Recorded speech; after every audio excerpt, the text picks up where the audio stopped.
Praise the Lord. जय मसीह, आप सभी की जय मसीह की। Yes, जय yes. Praise the Lord. Hallelujah. Hallelujah. तो परमेश्वर के वचन को, संदेश को सुनने का समय में आए हैं। हम पढ़ते हैं लूका सुसमाचार 13वां अध्याय 10, 11, 12 वचनों को पढ़ेंगे हम। लूका सुसमाचार 13वां अध्याय, Luke chapter 13 versus 10 to 12। Look 13 का 10 से लेकर 12 तक।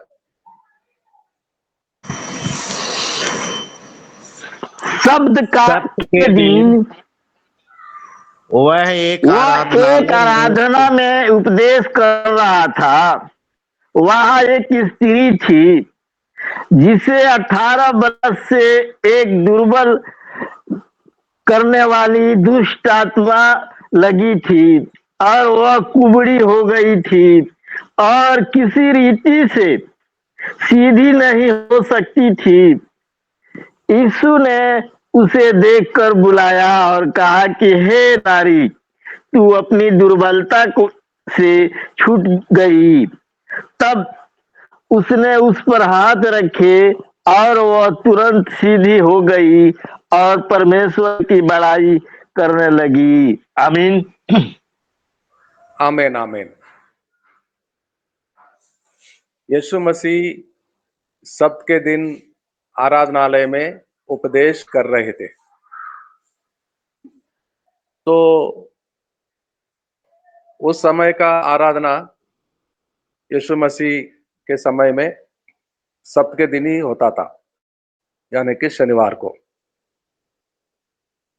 पहला दिन होता था रविवार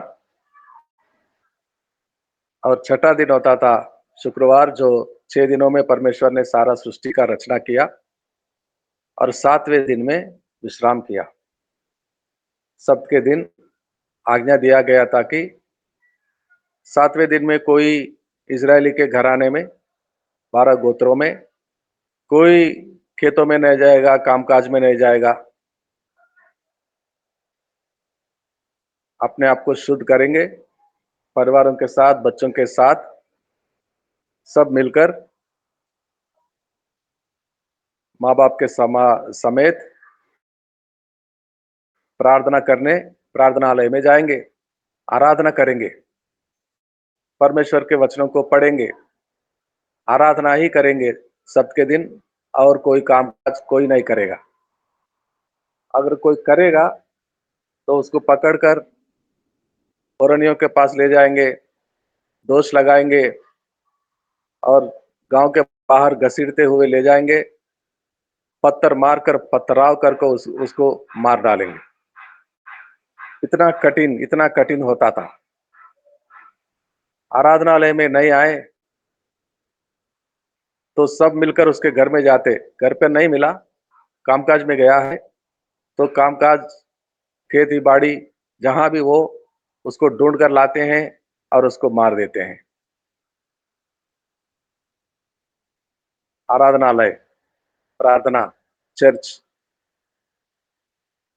चर्च हफ्ते भर कामकाज में जाओ, नौकरी करो, काम करो, लेकिन हफ्ते में एक बार परमेश्वर का दिन होता है। आज संडे, रविवार, हफ्ता का पहला दिन, यीशु मसीह का पुनरुत्थान होने का पहला दिन। कामकाज में नहीं जा, परिवार के साथ बच्चों को लेकर परमेश्वर को आराधना करने भवन में जाना है, चर्च में जाना है। तो पुराने समय में कितना कठिन कानून होता था, व्यवस्था। अगर कोई परिवार नहीं दिखाई दी आराधना में, उसके घर में जाते हैं, वो जहां कामकाज में गया है वहां से पकड़ कर लाते हैं, ढूंढ कर, और उसको मार देते हैं। परमेश्वर की इच्छा पहले से आज तक, पुराने नियम में हो या नए नियम में, आज के तारीख में वैसा ही होता है, अगर कोई परिवार नहीं आया, कलीसिया में नहीं दिखा, तो बड़ा दुःख होता है परमेश्वर को और दंड देने का इच्छा भी होता है। दंड मिलेगा, आज नहीं तो कल। पहले ज़माने के जैसे आज पत्थर मारकर नहीं हो रहा है, लेकिन परमेश्वर देखता है और जो नहीं आते आराधना करने, हफ्ते भर में संभालने वाला दयालु परमेश्वर के चरणों पे नहीं जाएंगे, तो दंड मिलेगा। कोई नहीं बचाएगा परमेश्वर के हाथों से। जब वो दंड देने पर होता है, कोई नहीं बचेगा और कोई नहीं बचा सकता है। तो आराधनालय में सब लोग आए थे, सब लोग, वो स्त्री भी बहुत बीमार थी, कमर झुकी हुई, वो स्त्री, ये कोई अन्य जाति का स्त्री नहीं है, ये इजरायली घराने का बेटी है, अब्राहम की, अब्राहम का संतान, इजरायली 12 गोत्रों में किसी एक गोत्र का, यानी कि परमेश्वर के लोगों में से है, लेकिन कुबड़ी हो गई थी, कुबड़ी हो गई थी। और कारण क्या था? कारण क्या था? एक दुर्बल करने वाली दुष्ट आत्मा लगी थी उस पर। एक दुर्बल करने वाली दुष्ट आत्मा उस पर लगी थी और इसी कारण वो कुबड़ी हो गई, यानी कि कमर उसकी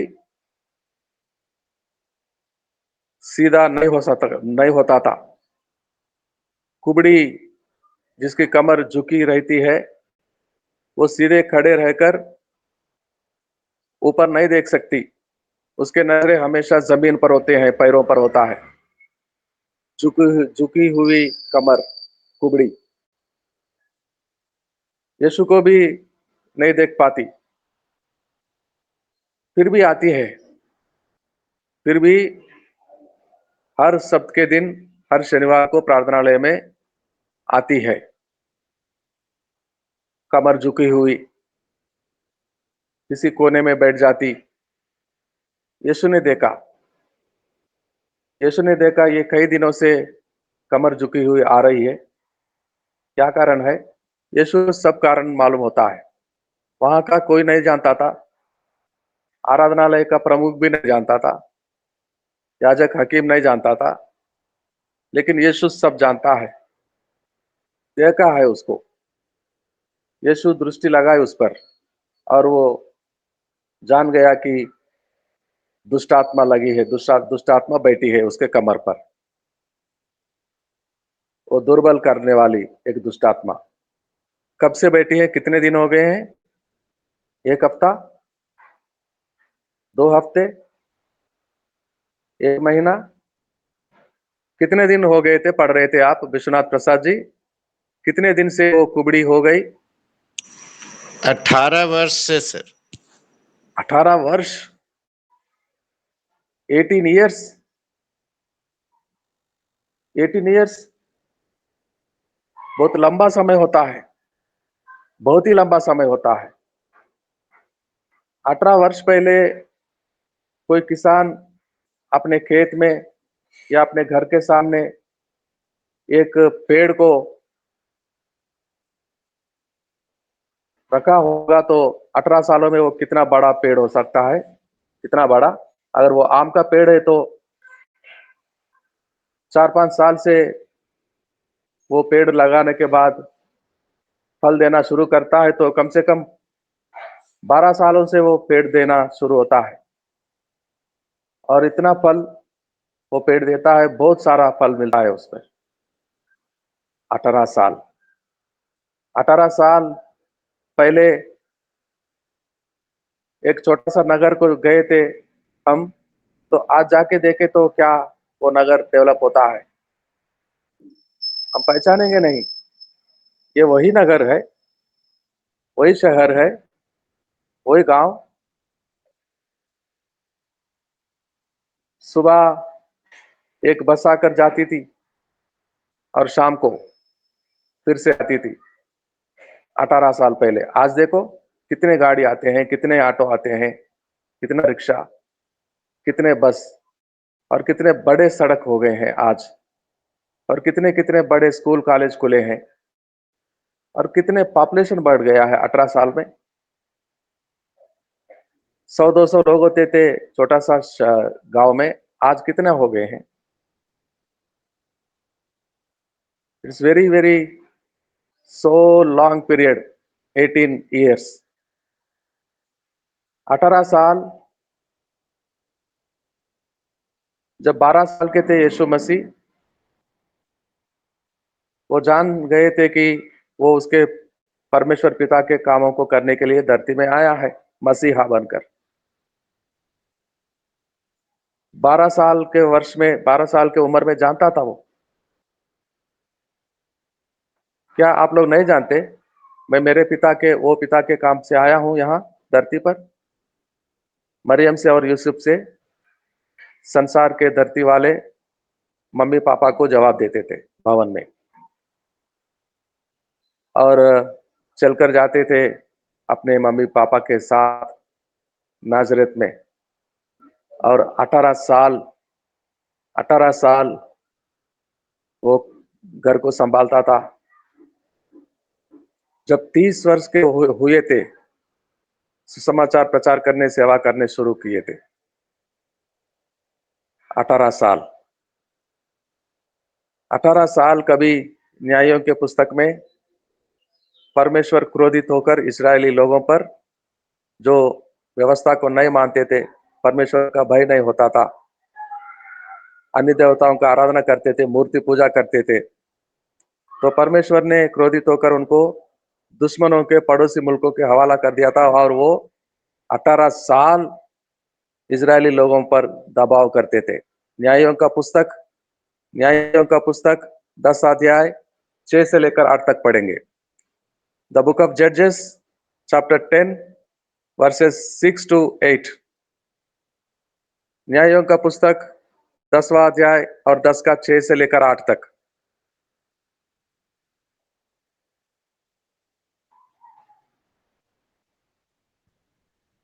न्यायों का पुस्तक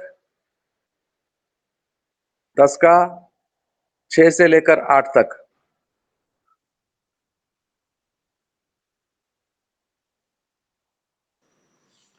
क्या हो तब रहा? इजरायलियों ने फिर यहोवा की दृष्टि में बुरा किया, अर्थात बाल देवताओं और अस्तोरेत देवियों और अराम, सीदोन, मोआब, अमोनियों और फिलिस्तियों के देवताओं की उपासना करने लगे और यहोवा को त्याग दिया और उसकी उपासना न की। तब यहोवा का क्रोध इज़राइल पे भड़का और उसने उन्हें फिलिस्तियों और अमोनियों के अधीन कर दिया, और उस वर्ष ये इज़राइलियों को सताते और पीसते रहे। बन यरदन पार एमोरियों के देश गिलाद में रहने वाले सब इज़राइलियों पर 18 वर्ष तक अंधेर करते रहे। अमोनी यहूदा और बिन्यामीन से और एप्रैम के घराने से लड़ने को यरदन पार जाते थे। ठीक है, ठीक यहाँ है, ठीक है।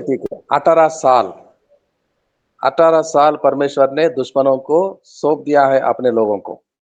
और वो क्या कर रहे थे 18 साल मदन जी? 18 साल क्या कर रहे थे? मदन जी पढ़िए फिर से। हाँ सर। और उस वर्ष ये इजरायलियों को सताते और पीसते रहे। पीसते वरन यरदन सताते, या जी पीसते सताते, कितना क्रोध आया होगा परमेश्वर को। पीसने को दुश्मनों के हवाला कर देता है, सताने के लिए, और वो भी 18 साल। फिर वो मन फिराते, अन्य देवताओं को छोड़ते, परमेश्वर के चरणों पर आते। वही अध्याय बाद में पढ़ेंगे तो फिर परमेश्वर दयालु, क्षमा करता है उन्हें, सहा नहीं जाता, इतना दुरावस्था में पड़ जाते। परमेश्वर से सहा नहीं गया और बचाने के लिए फिर और कोई न्याय को खड़ा करता है और छुड़ाता है अपने लोगों को। 18 साल के बाद, 18 साल से कमर झुकी हुई कुबड़ी ये स्त्री आती है प्रार्थनालय में, लेकिन लेकिन वहां के कोई भी प्रमुख हकीम, पुरनिया, प्रार्थनालय में प्रार्थना करने आने वाले कोई भी कुछ नहीं कर सकते थे, उसको ठीक नहीं कर सकते थे और उठकर वो सीधी खड़ी नहीं होती थी। अगर कमर झुक जाती, कमर में ताकत नहीं होता तो क्या कुछ कर पाता कोई मनुष्य, स्त्री हो या पुरुष, कुछ नहीं कर सकते। कमर कमर बॉडी का एक मिडिल पॉइंट होता है, केंद्र स्थान। कमर खस के, कमर सही हो तो काम कर सकते हैं, दौड़ सकते हैं, चल सकते हैं, चढ़ सकते हैं ऊपर किसी पेड़ पर या ऊंचे स्थान पहाड़ियों पर। कमर सही हो तो सब कुछ कामकाज कर सकते हैं, बड़े बड़े वजनदार कामों को कर सकते हैं, वजन उठाते भी हैं, फेंकते भी हैं, दौड़ते हैं, सब कुछ कर सकते हैं। कमर ही कमजोर पड़ गया, झुक गया, तो क्या कर पाएगा वो कुबड़ी।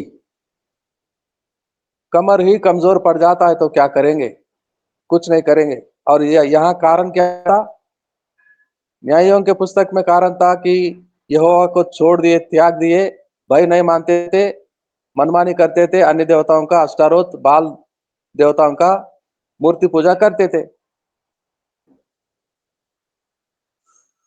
शैतान का आराधना करते थे।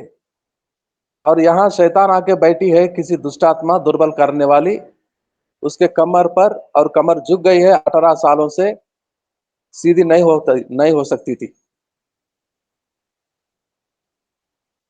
और वो दुष्ट आत्मा को परमेश्वर प्रभु यीशु मसीह हाथ रखते हैं उस स्त्री पर, बोलता है बेटी तू चंगी हो गई। हाथ रखकर बोला, हाथ जब यीशु मसीह का पड़ता है तो दुष्ट आत्मा भाग निकल जाता है, भागता है वो। यीशु मसीह का छेदे हुए जोरावर हाथ किसी पर पड़ता है, सारे बीमारी चली जाती है, सारे दुष्ट आत्मा भाग जाते हैं। और वो उसी समय पर खड़ी हो गई और परमेश्वर की महिमा करने लगी। 18 सालों से झुकी हुई कमर, यीशु मसीह का हाथ क्या पड़ा और तुरंत ही वो खड़ी होती है। वो दुर्बल से परमेश्वर का सामर्थ्य, प्रभु यीशु मसीह का सामर्थ्य उस पर ट्रांसफर होता है और वो खड़ी होती है, चंगी होती है और प्रभु को महिमा देती है। Hallelujah, hallelujah, hallelujah, hallelujah, hallelujah, आराधना करती है। परमेश्वर प्रभु यीशु मसीह का वो हाथ जब पड़ता है, दुर्बलों को सामर्थ्य मिलती है, दुरात्माएं भागे जाते हैं, लोग चंगे होते हैं।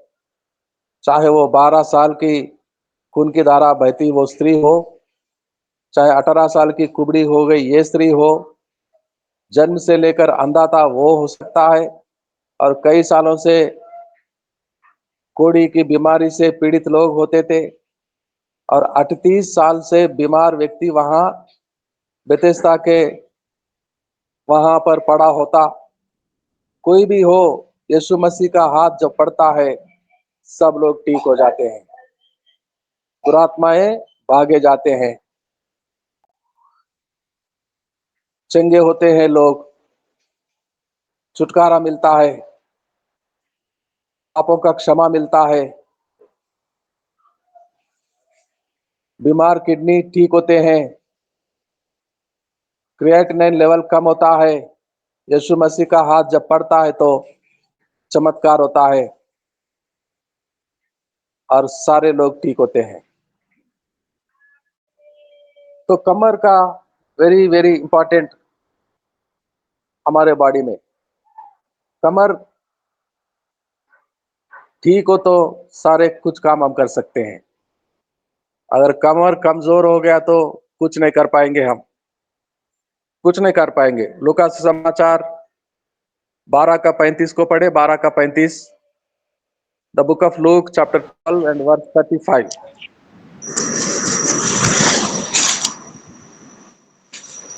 तुम्हारी कमरें बंधी रहे और तुम्हारी दिए जलते रहें, आमीन। और तुम उन मनुष्यों के समान बनो। और पढ़े सर। हाँ ठीक है बस। कमरे तो तुम्हारे कमर क्या कैसे रहना चाहिए? कमर को बांध कर रखो, कमरे बांधे रहे। क्यों? हमेशा काम करने के लिए तैयार हो जाए हम।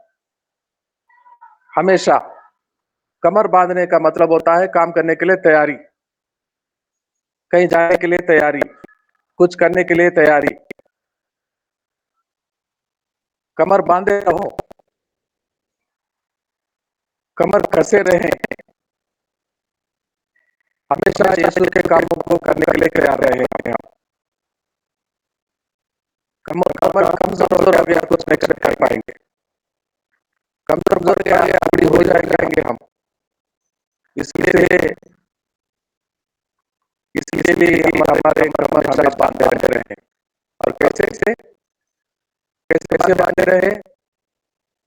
कौन सा वस्तु से बांधेंगे हमारा कमर को हम? कौन सा वस्तु से? कहाँ मिलेगा वो? क्या वस्तु होता है? क्या वस्तु होता है? अगर हम कपड़े पहनते हैं, पुरुष पैंट और शर्ट पहनते हैं, कमर में अगर बेल्ट नहीं लगाते तो कमर को शक्ति नहीं मिलती, ताकत नहीं मिलता, कमजोर पड़ जाएंगे हम। जरूर बेल्ट को पहनना होगा, बांधना होगा। अच्छा सा कपड़े खरीद लेते हैं, हजारों रुपए लगते हैं, लेकिन एक 50 रुपए का बेल्ट नहीं खरीदे तो क्या कपड़ा और क्या ताकत? क्या कर पाएंगे? चल नहीं पाएंगे, चढ़ नहीं पाएंगे, दौड़ नहीं पाएंगे, झुक नहीं पाएंगे, उठ नहीं पाएंगे, कुछ नहीं कर पाएंगे। कपड़ों के साथ वो छोटा सा वस्तु कमर को बांधे बांधे रखता है, उसका भी जरूरी है। वो बेल्ट कहाँ मिलेगा? वो रस्सी कहाँ मिलेगा जो कमर को ताकत देता है और बांध के रखता है? और कौन सा बेल्ट, कौन सा रस्सी, और वो कहाँ मिलेगा? कहाँ मिलेगा वो? परमेश्वर के ताकत से भरा हुआ मिलेगा। एफेसियों की पत्री 6 का 10 में, द लेटर ऑफ एफेसियंस चैप्टर 6 और वर्स 10। 10 से आगे कुछ वचनों को पढ़ेंगे, 13 तक पढ़ेंगे, 10 से 13 14 तक पढ़ेंगे। एफेसियों की पत्री 6 अध्याय वचन 10 से लेकर 14 तक पढ़ेंगे।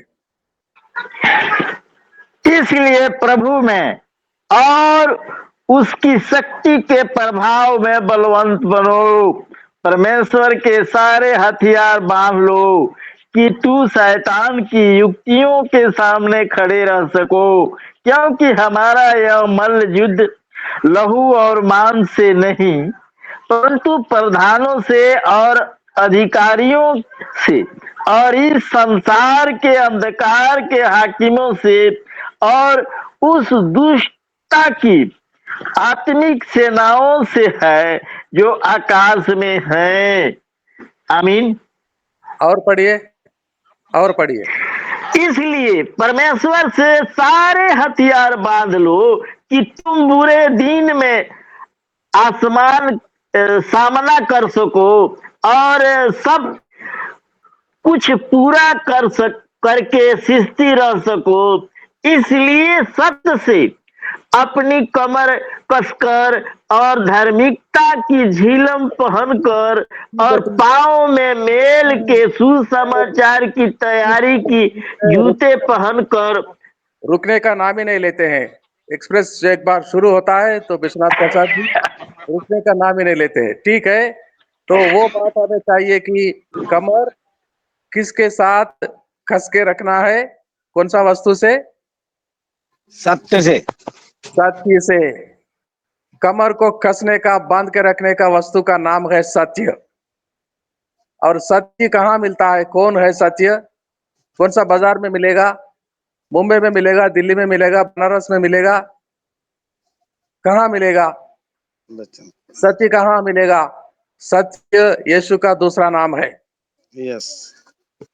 सत्य यीशु मसीह होता है। यीशु मसीह खुद सत्य है। Jesus is the truth.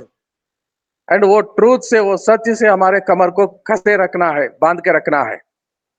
अगर यीशु मसीह से हम अपने कमर को नहीं कसे रखेंगे तो ये युद्ध नहीं लड़ पाएंगे हम। वो परमेश्वर की महाशक्ति हमें नहीं मिलेगी। जो 10वां वचन से पढ़ रहे थे पास्टर जी, वो प्रभु की महान शक्ति से बलवंत बनो। और बलवंत बनने के लिए पहले, सबसे पहले, वो हथियारों में से सबसे पहला हथियार है सच्ची से अपने कमर को कसे रखो, बांधे रखो। और वो सच्ची यीशु मसीह है। यीशु मसीह के पवित्र वचन है। यीशु मसीह के पवित्र वचन। यीशु मसीह खुद सत्य है। और वो सत्य के साथ हमारे कमरों को बांधे रखे, कस के रखे, तो प्रभु में हम महाशक्ति से पाकर बलवंत होते हैं, ताकि हम लड़ सके दुश्मन से, शैतान से, अंधकार के शक्तियों से। और हम बलवंत होकर जयवंत हो, तो सबसे पहला हथियार है सच्ची से कमर कसे रखना। नहीं तो झुक जाएंगे, दुर्बल हो जाएंगे, कुबड़ी हो जाएंगे, कुछ नहीं कर पाएंगे। जंग में जाने से पहले हार जाएंगे, दौड़ शुरू करने से पहले हार जाएंगे। इसलिए सबसे पहला सत्य के साथ अपने कमरों को कसे रखो, बांधे रखो। Very very most important thing. कभी अपने जीवन में, छोटा हो या बड़ा हो या किसी कारण, झूठ किसी से कभी नहीं बोलना। झूठ निकलना ही नहीं हमारे मुख से। झूठ हमारे दिल में नहीं रहना है। जो दिल में होता है, हृदय में होता है, वो मुख से होता है, बाहर निकलता। झूठा आदमी झूठ क्यों बोलता है बार बार? उसका हृदय, उसके दिल में, उसके पेट भर में भरा हुआ है झूठ। वो झूठ ही बोलता है, झूठ पे झूठ, झूठ पे झूठ। सत्य का स्थान नहीं होता, सत्य नहीं होता वो जगह में। तो इसलिए मेरे भाइयों, आदत बनाओ, कभी कितना समस्या सामने आए, किस हाल में रहे, लेकिन हम झूठ कभी नहीं बोले। Never, never. झूठ हमारे जीवन में नहीं हो, और सत्य के साथ हमारे कमर को कसे रखे हम। सत्य ही बोले हमेशा, सत्य ही बोले। जो सत्य बोलने वाला यीशु मसीह के प्यारे होते हैं, प्रिय मित्र होते हैं। और झूठा दुश्मन होता है, परमेश्वर से दूर होता है, यीशु मसीह से दूर। झूठ बोलने वाला यीशु मसीह से दूर होता है। सत्य बोलने वाला करीब होता है दिल के। यीशु मसीह आ जाते हैं उनके साथ, सहायता, मदद करने, आशीष देने और जयवंत करने। हमें बलवंत करता है। सत्य के साथ कमर बांधे रखे तो हम बलवंत हो जाएंगे, दुश्मन से लड़ेंगे, जयवंत होंगे, विजय होगा हमारा सत्य के साथ। झूठ हार जाता है। आज अच्छा लगता होगा, झूठा आदमी सब कुछ झूठ बोलकर अपना सब कुछ कर लेता, लेकिन सत्य हमेशा विजय होता है। आखिर सत्य का ही विजय होता है। आखिर यीशु का ही विजय होता है। आखिर यीशु के सत्य बोलने वाले वो लोगों का ही, परमेश्वर के दास दासियों का, यानी कि हमारा, लुकिंग अनटू जीसस परिवार के हर कोई भाई बहन, सबका विजय होता है, क्योंकि हम यीशु के लोग हैं। झूठ बोलने वाले नहीं, दुश्मन के नहीं, हम शैतान के नहीं। झूठ बोलने वाले शैतान के दोस्त होते हैं, सच बोलने वाले यीशु मसीह के दोस्त होते हैं। और दुश्मन हारता है हमेशा, शैतान। और शैतान के हरकतें हार जाएंगे, जल जाएंगे एक दिन। लेकिन हम अंत तक रहेंगे यीशु के साथ, क्योंकि यीशु सत्य है। और सत्य बोलने वाला, सत्य के साथ कमर कस के रखने वाले यीशु के करीब होते हैं दिल के, और यीशु के साथ होते हैं हमेशा, और जयवंत होते हैं, बलवंत होते हैं, और उसके काम काजों को करते। 100 किलोमीटर क्या 200 किलोमीटर भी ले जाता है विश्वनाथ प्रसाद जी को वो काम करने के लिए, वो 12 लोगों का बपतिस्मा देने के लिए।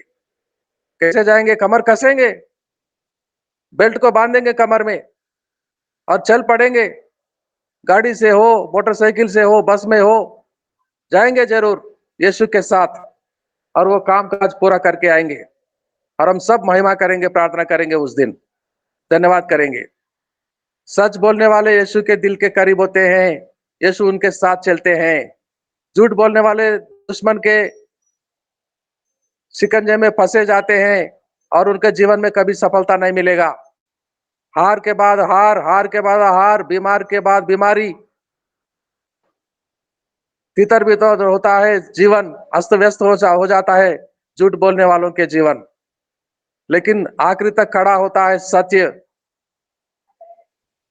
जैसे कि वो बूढ़ी माँ का कमर सीधी हो गई, वो खड़ी हो गई, 18 साल से झुकती थी, कुबड़ी हो गई, कमजोर कमर की, लेकिन अब ताकत मिल गया, जीवंत हो गई, खड़े होकर प्रभु को आराधना करती थी।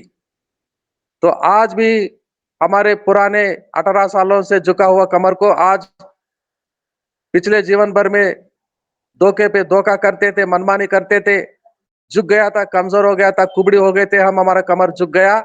यीशु के साथ, यीशु के वचनों के साथ कमर कसे रखे और लड़े, जीवंत होते, दुश्मन को हराते।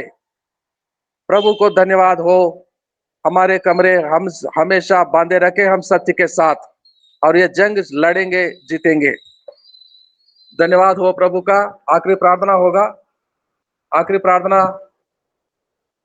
राम इकबाल राव जी है।